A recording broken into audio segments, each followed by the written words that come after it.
Well, good morning. I'm the Reverend Dr. William L. Johnson III here with our morning meditation. I am so happy to be able to share with you these words that we hope will inspire you and encourage you along the way. Today's morning meditation is entitled Trust. Trust.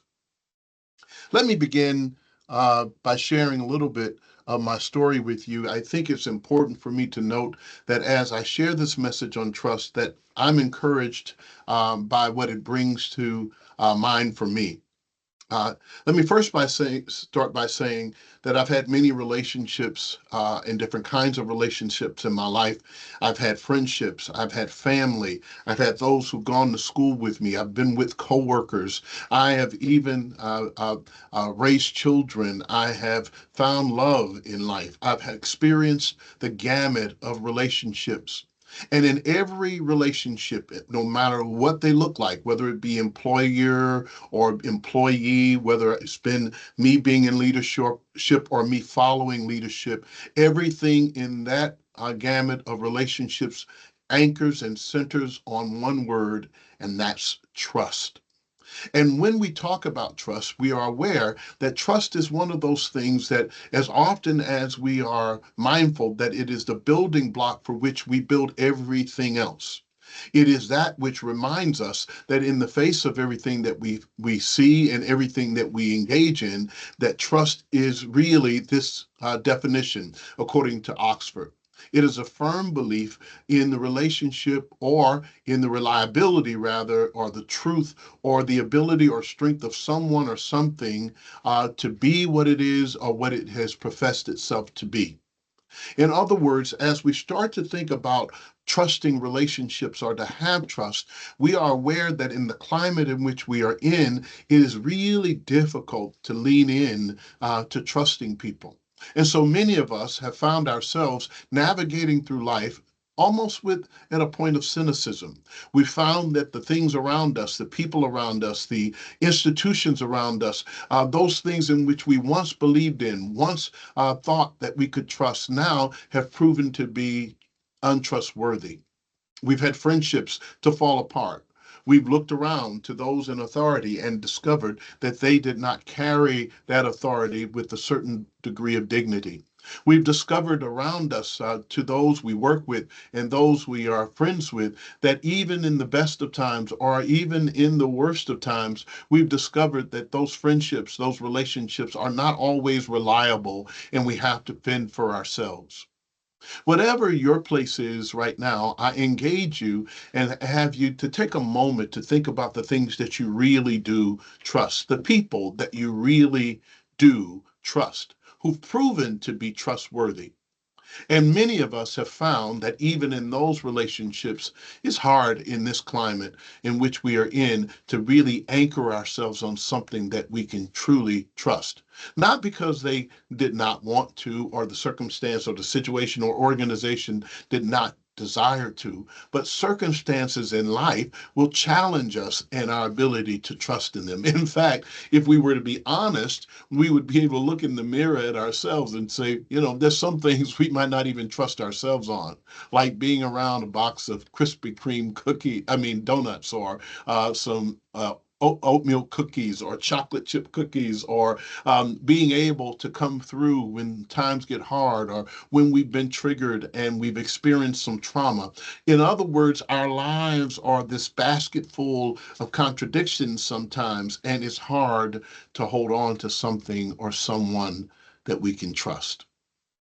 So it brings me to one of my favorite scriptures. It's Proverbs chapter 3, verses 5 and 6, that says something like this: Trust in the Lord with all your heart and lean not to your own understanding, but in all your ways acknowledge God, and God will direct your path. You know, in one of the most difficult times in my life, I discovered that to have trust, it was very difficult. So I had to come back to a place where this particular passage of scripture, this word of wisdom from the book of wisdom, reminds us that there are moments in our lives when we will discover that it's hard to trust anything.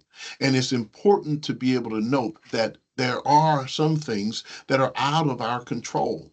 but the one who created us. For me, that's God, calls me back to the place of being reminded to trust in God with all of my heart, which is the first and very important piece that I want to share with us.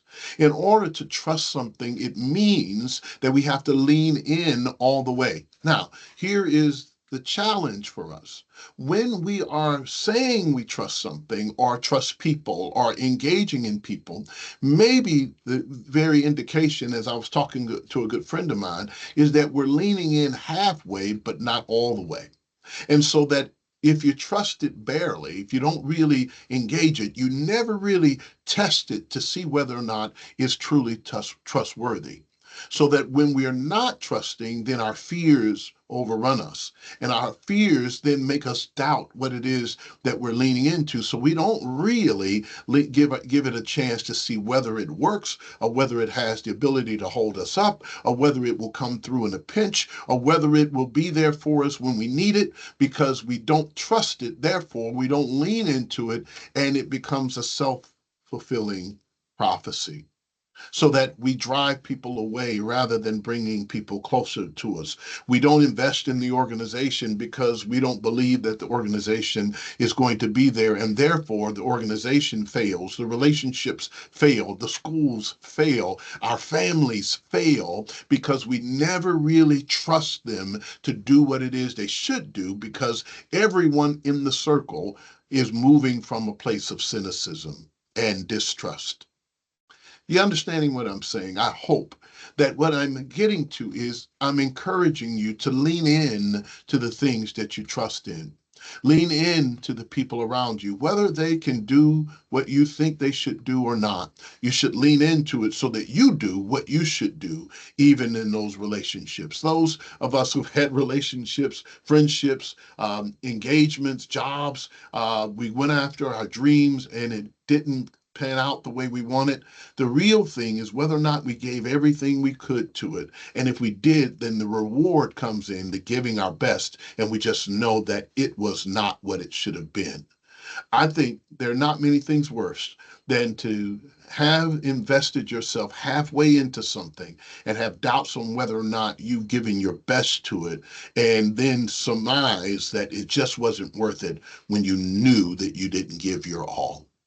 Trust in the Lord with all your heart and lean not to your own understanding, the scripture says. The writer of this passage of scripture, this proverb says, lean not to your own understanding. That's mind blowing.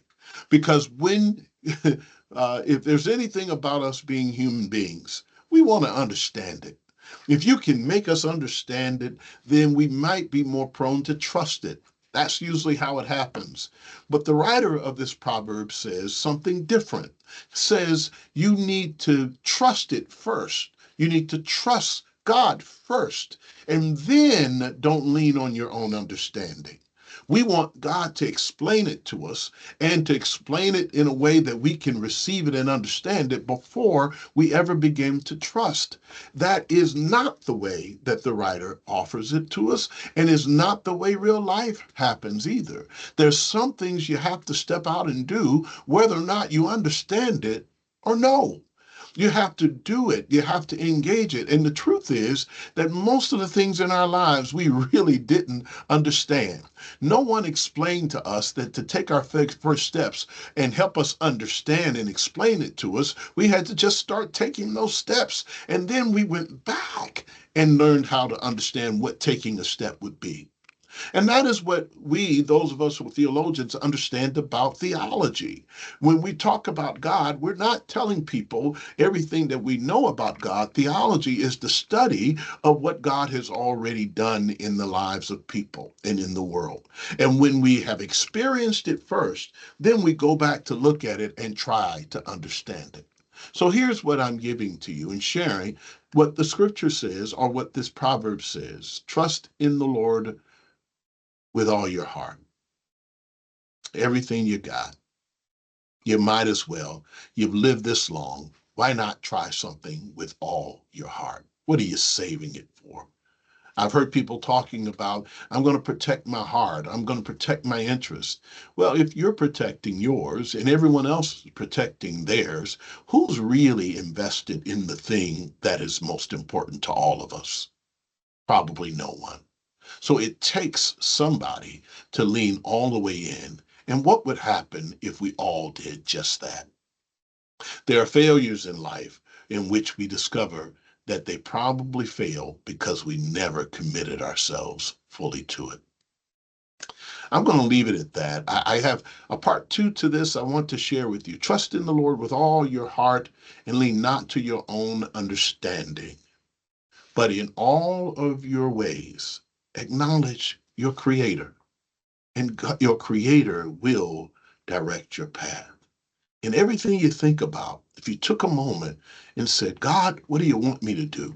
What would be the right choice? Before I say anything, before I do anything, before I act in any kind of way, before I withdraw, before I think about it too long, God, what is it that you want me to learn from this? What is it that you want me to do? In all of my ways, acknowledge God, and God will then say, okay, I'll direct your path. Doesn't mean we'll understand it, but it does mean that we'll be in a better place. I had a patient just yesterday share with me something very important. He's very sick. And as he was talking about his life, he laughed. He said, you know, when I was younger, I thought I pretty much had it mapped out. I knew what I wanted to do and what I should have done. But I can say now, as old as I am, that I didn't know crap about what life would be. The best thing I've ever learned is to trust God and let God direct my path. I want to share that with you because in life, we have if we get older or get wiser, we can look back over our lives and pretty much say the things that we thought we had figured out, the places we thought we would go, the people we thought we should be with. We've discovered probably most of those things, 80% of those things, didn't pan out the way we thought they should. But the things that were surprises in our lives were the ones that blessed us the most. And when we look back over our lives, the adventure and the involvement and the guidance of a creator that reminds us that we get to participate in this thing called life one day at a time, not one 10-year period at a time or 20 years at a time, but one day at a time, we'll discover that the changes in our lives have brought about some wisdom. And so that we can say, like the wisdom writer in Proverbs, I've learned to trust in God with all my heart. Well, that's our message for the day. I want to encourage you to be able to kind of take these messages to heart, write them down, send us back some feedback, and let us know whether or not we are moving in the right direction and if they're helpful. It is my desire, our desire, that you will be encouraged and know that you are loved, appreciated, and you're irreplaceable. You're the only you that the world has ever seen and will ever see. Make your life count. And remember, it's the one life we're given, and yours is precious in God's sight. Have a great one. Have a great day. Have a great week. Yeah. And have a great life. Take care. Bye bye.